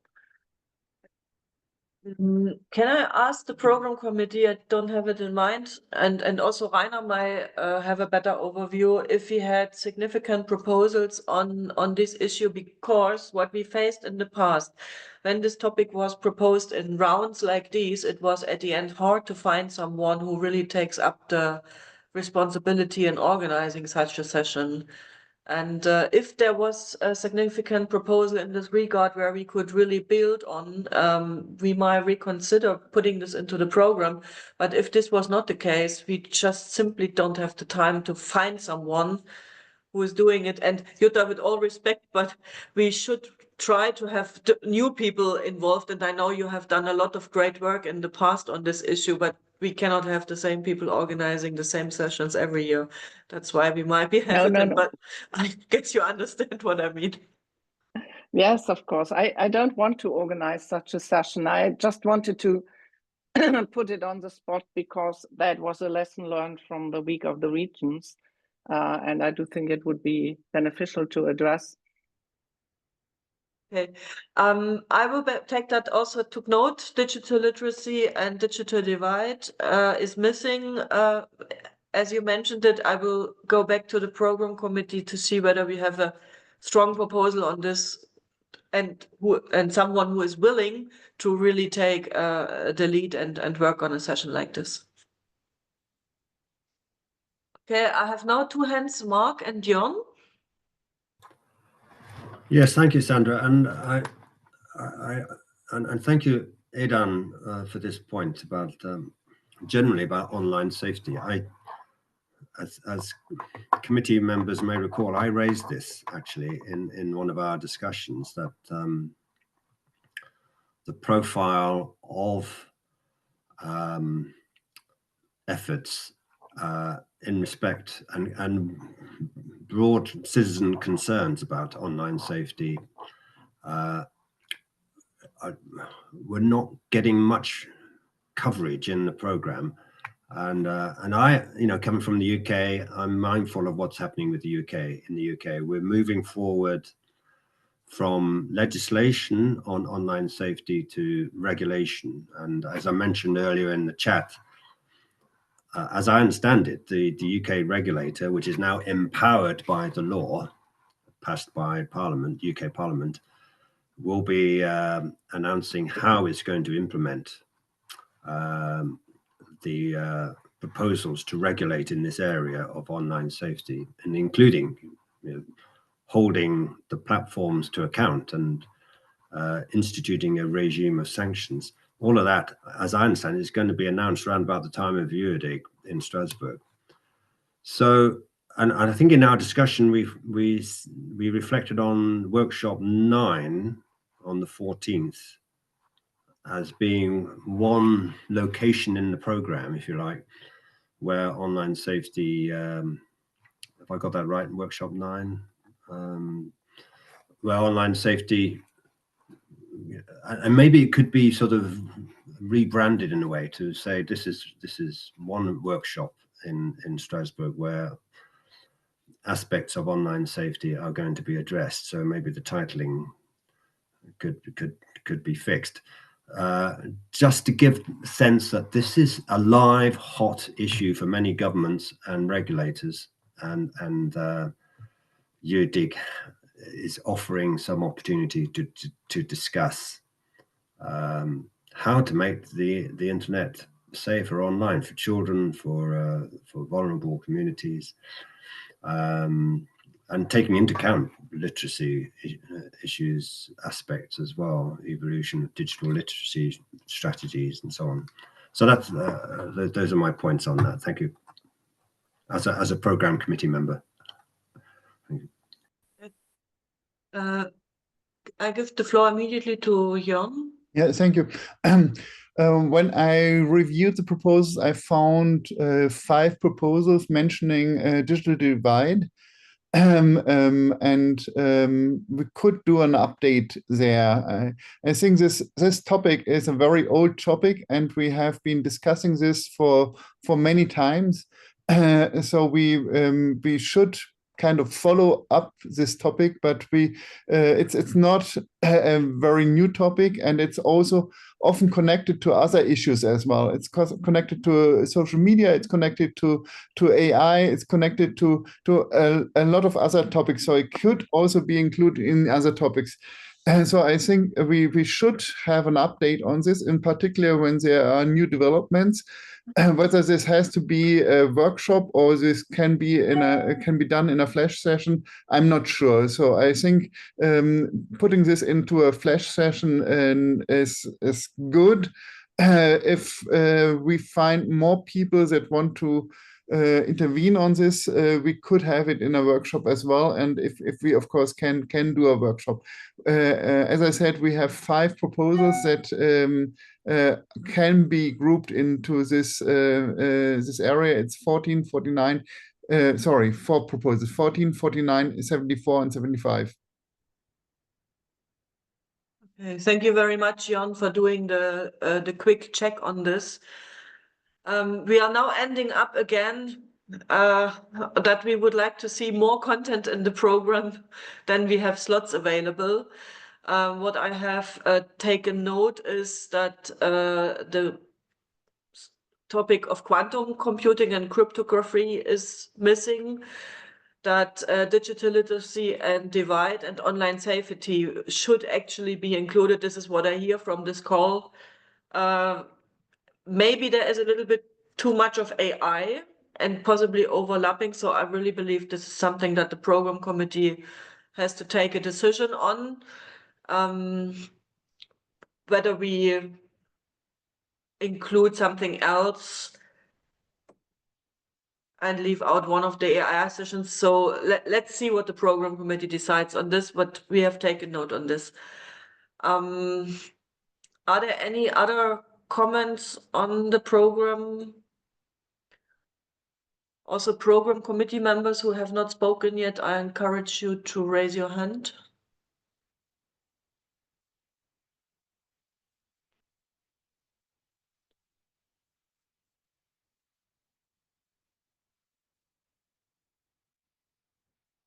If there's something in the chat that I have not seen, because I cannot do moderation and chat, please let me know, Jack. No, well, what I brought up in the chat and has been mentioned so far, but then I know it we don't have much time, many spaces and not enough time during. But what in earlier instances I much appreciated were technical instructions for dummies, and I'm wondering whether this could maybe just as an idea, or maybe for a next EuroDIG, brought up something completely apart from what we have as normal program. Some well, just tech instructions for dummies. Such as how does encryption really work, or how does quantum computing really works, or really works. That might be just a nice opportunity for those who have had enough of governance and principle talks to have something hands-on what everybody is talking about, but very few really understand. Okay. We had indeed dummy sessions in the very early day, but this was merely how the internet works. Maybe we should really have something like how encryption or quantum in particular, these new technologies. We also had blockchain in the past, so we had those sessions. So if we find partners, maybe we find time on day zero. But we must say, at the end, those sessions were very well visited in the early days, not so well visited in later years.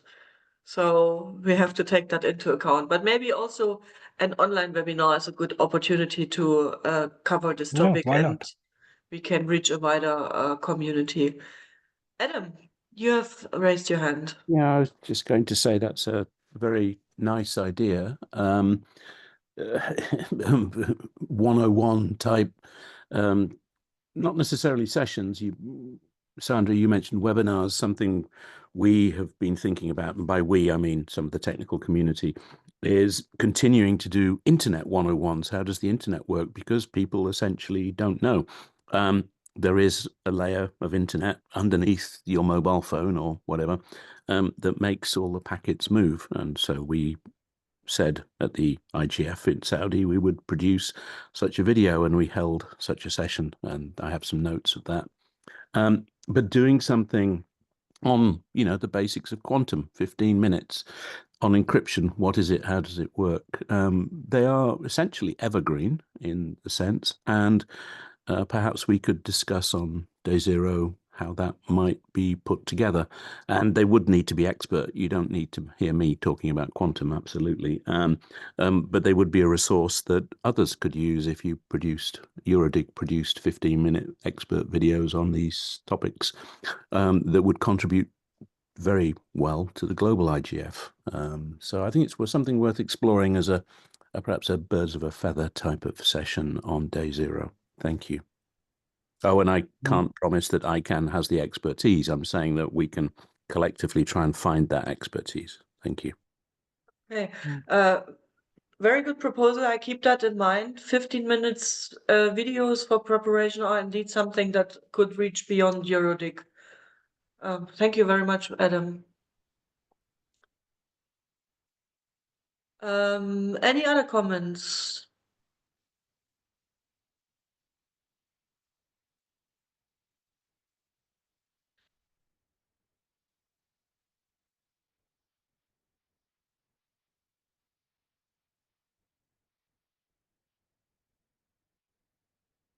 I see no more hands raised.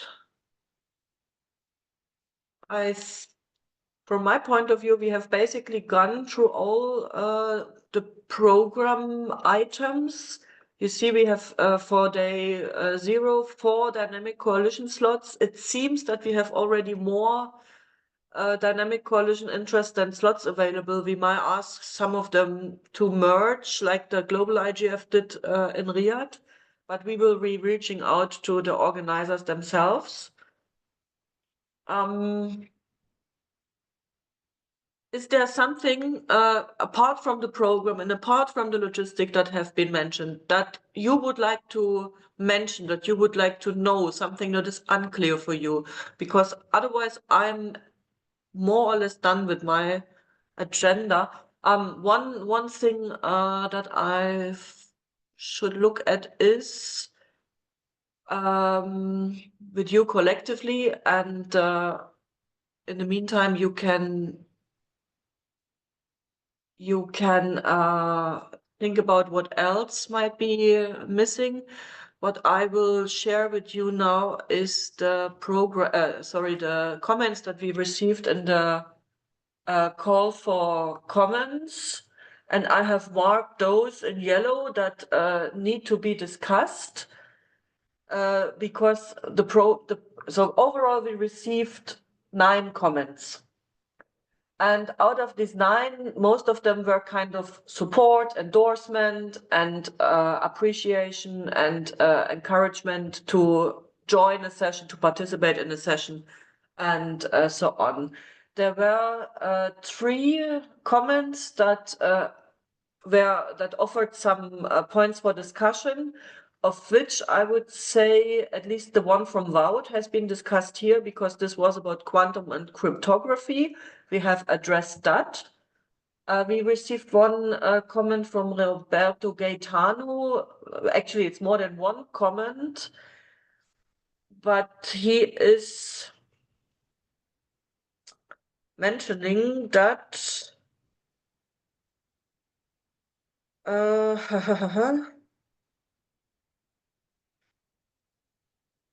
that the US administration might have some surprises in their pockets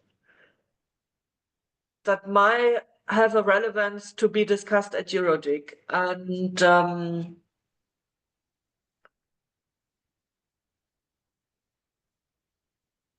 he says, I also believe that while for the time being the domain name market and internet governance in general is not yet on the US administration's radar, it's extremely likely that between now and the EuroDIG conference in May, this topic will pop up. Also, the tendency shown by US administration to reduce the value of international agreements and so on and so forth. So for these kind of ad hoc topics, and we did that already in recent years, I just remind us on 2013 with the Snowden revelations, we can, of course, organize a room at the morning. And if there is a great interest, people will arrive on the morning to discuss such a hot topic. And this is what I would suggest, how we can address topics that are popping up, of which we don't know yet that they are on our doorstep. And Chris, please go ahead. Yeah, Yrjö Länsipuro speaking. The main topic 2 is precisely kept quite sort of flexible in order to accommodate things that will happen in the US-European relations from now on. There's still much time.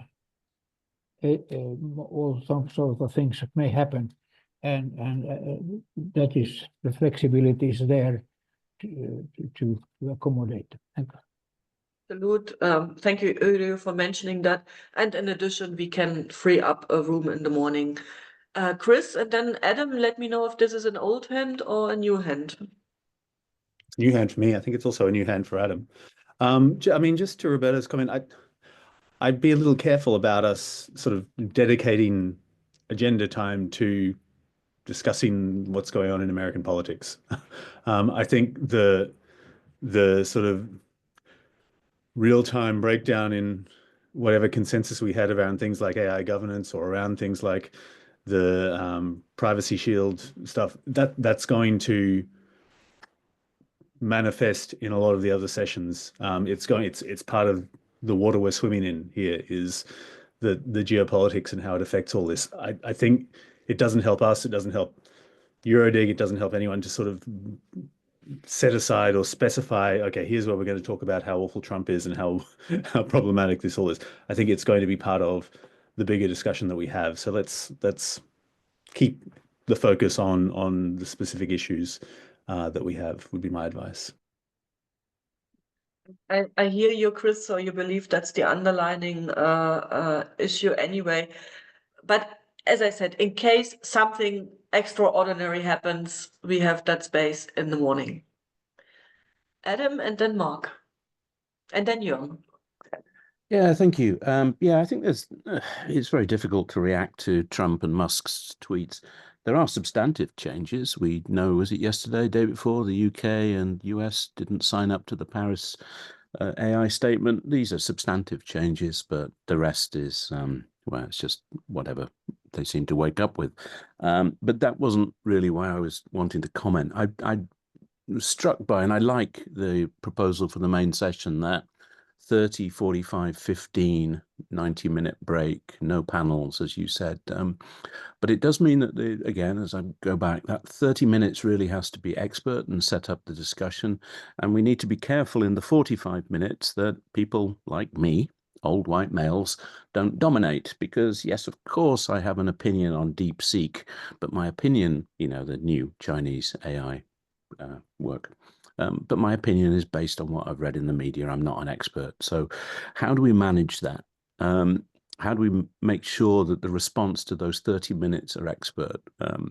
Is there a way of, if you believe you have something to add to the conversation, is there something you could send beforehand that is a paragraph or two saying, please take this issue into account, and during the session I will make a comment on it?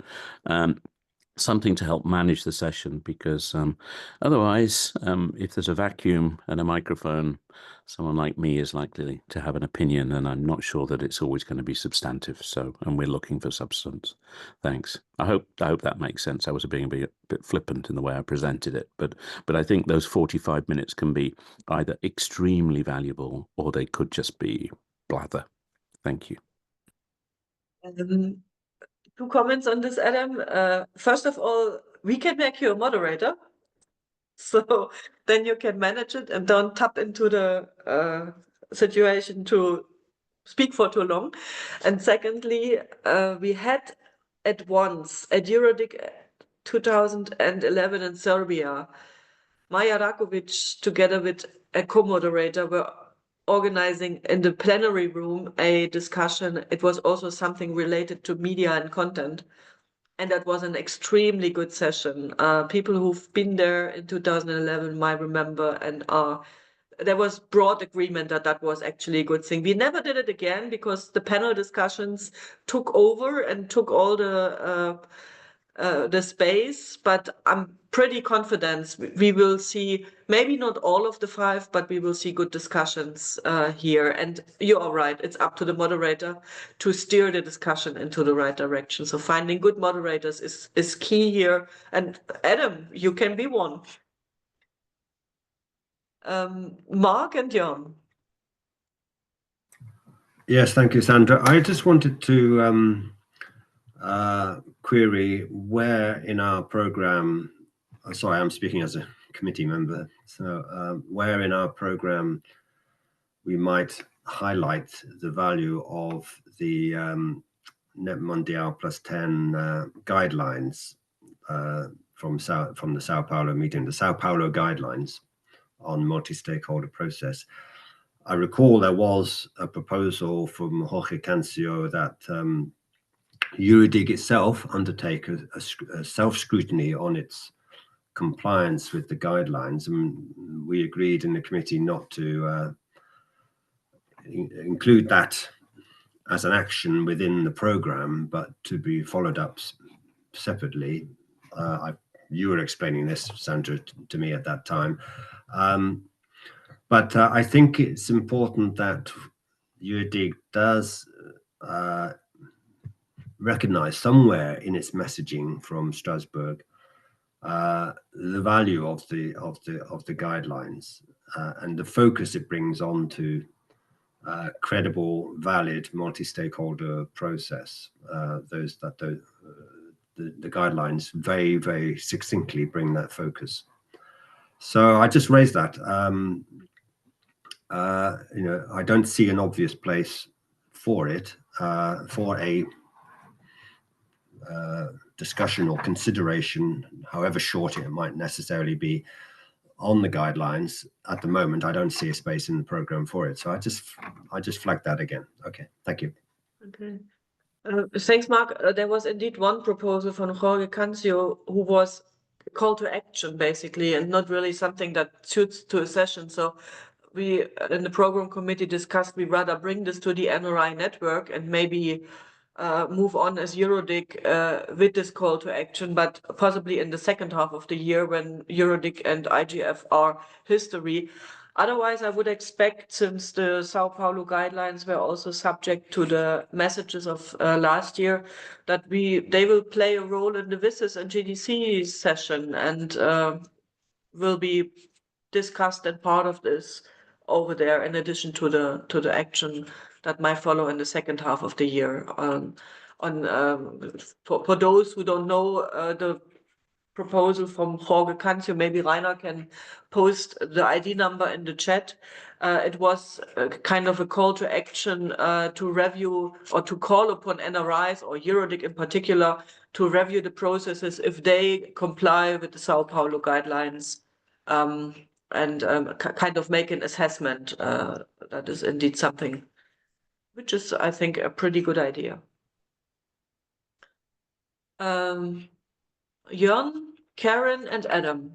Yep. This is I just wanted to comment on your proposal to have something like a reserved slot for new developments, and I think this is a good idea. And I kind of agree that we should not use it for general political remarks or bashing or of developments that we don't like, but that we should focus on the impact on an internet governance in specific. So if there is something being announced in very general terms, maybe we don't have to react on it. But if it has specific implications, I think it's very worthwhile to discussing it. Thank you, Jörn. Karen? Yes, I say to the Mark's comment on Net Mundial statement, and to your point, I do believe that this is a foundational discussion and as part of the WSIS plus 20, and indeed a potential recommendation in terms of following this or pulling out some of the key aspects of the agreement that can move forward in the EuroDIG report as it moves up to IGF and then eventually on through the WSIS plus 20 review process. Because I think the statements are very important to have considered, and there has to be ways to interject the key aspects of that into the process for that consideration. Thank you very much. And I move on to Adam. Yeah, thank you. I was just going to say that the guidelines will probably feature in, as you said, Sandra, in other sessions, and I think they should feature. I mean, they're basically about good governance, aren't they? And good governance will feature in AI sessions, I'm sure, and other things. Also, but really, I wanted to mention that UNDESA are taking the recommendations they will bring the Sao Paulo guidelines to the co-facilitators' attention for the co-facilitators modalities for the WSIS plus 20 process. So there is certainly life in these recommendations. So yeah, it would be useful to consider them and consider how they can be applied in particular areas. And also wanted to note that actually their IGF origin, it was work by Wolfgang that set all this in progress. Thank you. Thank you very much. Okay, I still encourage you to raise your hand if you would like to share an idea, if you're missing something. I will, in the meanwhile, just continue going through that list. There was another comment that was something to be discussed, which came from Thorsten Krause, Stiftung Digitale Chancen. He wrote us in German, we translated it, and that was also addressed. He proposes that the main sessions, 45 minutes, is a bit too short for discussion, and he proposes 60 minutes. But we explained already that this is rather difficult, and possibly it was also not clear because we didn't explain it in advance how the new format works, that we can basically have input on an expert level for 30 minutes, that we have a community discussion for 45 minutes, and that we then immediately, for the main sessions, agree on the messages. Why we are agreeing on the messages right after the session, that was also a lesson learned. We tried several formats of agreeing on the messages, and we are basically going back to the roots. agreeing on the messages right after the session, because doing it at the end of the conference led to the situation that not everyone was still in the room, and it was kind of a missed opportunity for those who participated in the session, not being able to be in the room because they had to catch a plane already when moving it to the end of the conference. So that's why we are now doing it again right after the session, and this should also then apply to the workshops. And we will have a very short turnover to prepare our messages and get them ready and printed and on the website, so that they are ready 6 weeks after when the global IGF is starting. So we really have to be very fast, not only the secretariat, also the community, in delivering the final results. Okay, I stopped sharing those comments because, as I said, we have addressed those who needed to be addressed. All the others, you could see that here maybe on the screen, are really indeed just, I agree, joining forces of sessions, I'm happy to organize, etc. So they are not something that we need to address here in this call. Mark, please go ahead. Yeah, it's just on the thank you, Sandra. It's just on the messaging from Strasbourg. I don't know if you noted it earlier on, but in terms of media coverage, I suggested that maybe the Council of Europe could assist with some kind of media conference, press conference, as we used to say in the old days.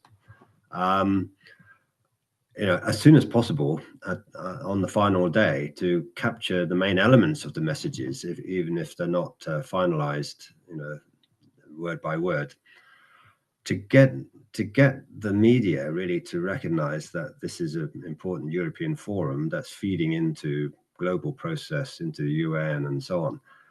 It'll be a shame if we don't secure some mainstream media recognition and interest, and a press conference is the way to do it. And if the Council of Europe can deploy its experience on this occasion, I think it would help. And I've said this actually in my stock taking review of the global IGF, that a press conference might actually raise the profile of the UN forum in the media.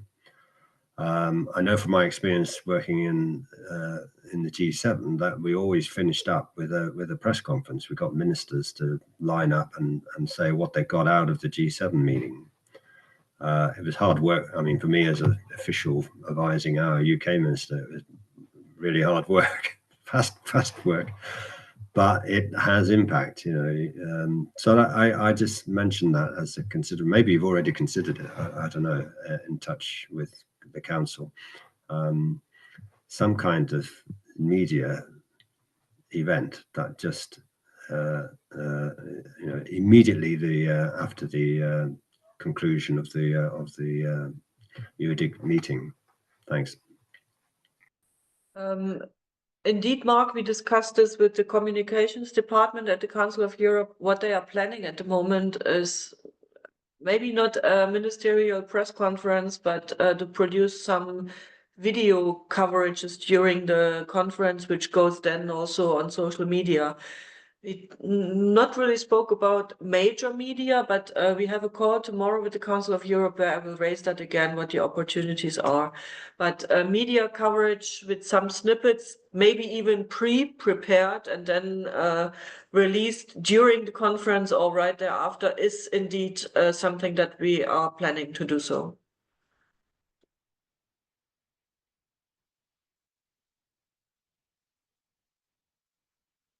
Okay, is there something in the chat that I have overlooked while I was typing and moderating? Please then speak up and bring it on the record, because the chat will not be published.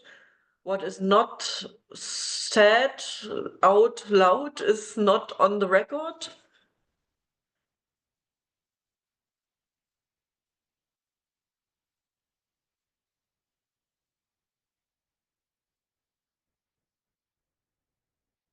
Okay, Wout and Chris.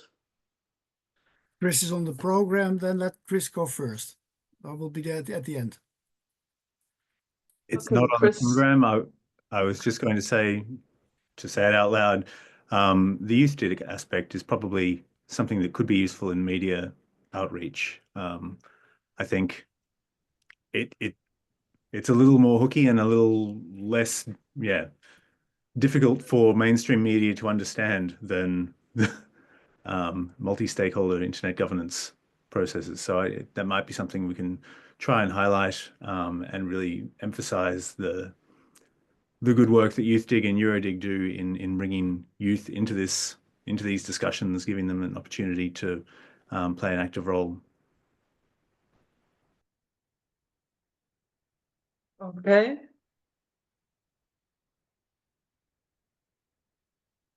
Okay, Wout, you go next. This is about the social events, but first I think it's good to explore to see if we can get more media coverage, because we've never tried something like that before, except for sending messages that are then sort of ignored. So I think, like with what Chris and Mark are saying, it's worthwhile exploring if it's possible to have some sort of an interaction with journalists. So that's one. The other one is on the social event on Music Night. Haven't heard anything about it, and it may be hard to organize. But I'm willing to be something like a karaoke machine with an acoustic guitar, and that there's a microphone that somebody can sing from a list that I prepare that I can play, for example.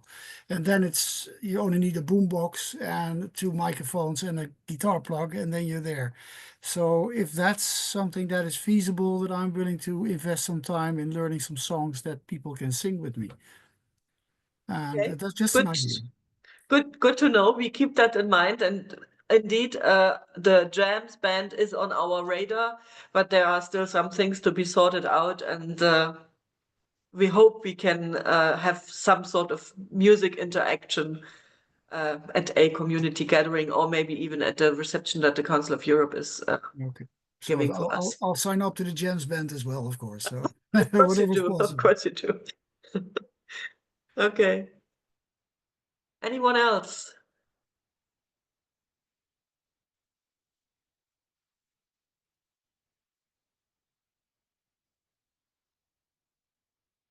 Okay. I still give you a couple of minutes to think about what you would like to say, but we are very good in time. We are basically 50 minutes, or we would still have 50 minutes for a call. And I would like to ask the program committee to stay online after this call and continue to deal with the input that we received here during that call. We do have to take some decisions, so everyone from the program committee, please stay on that call when it's finished. We will stop the recording first, and we'll then discuss the input that we received so that we can really come up with the consolidated program by Monday.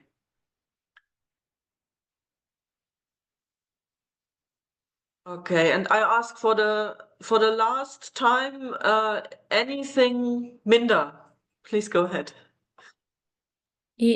My question is about this year overarching theme, and I was just wondering if it's done or if it's still room for discussion on the topic.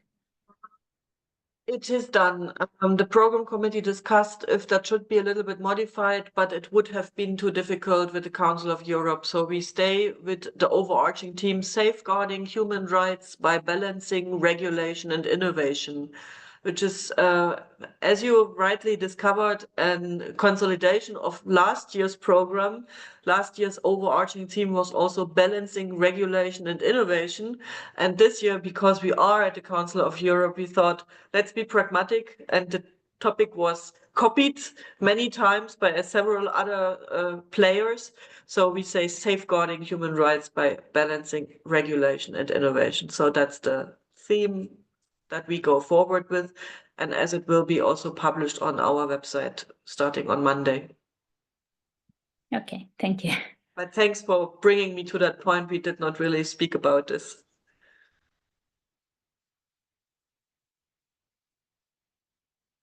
Anyone else?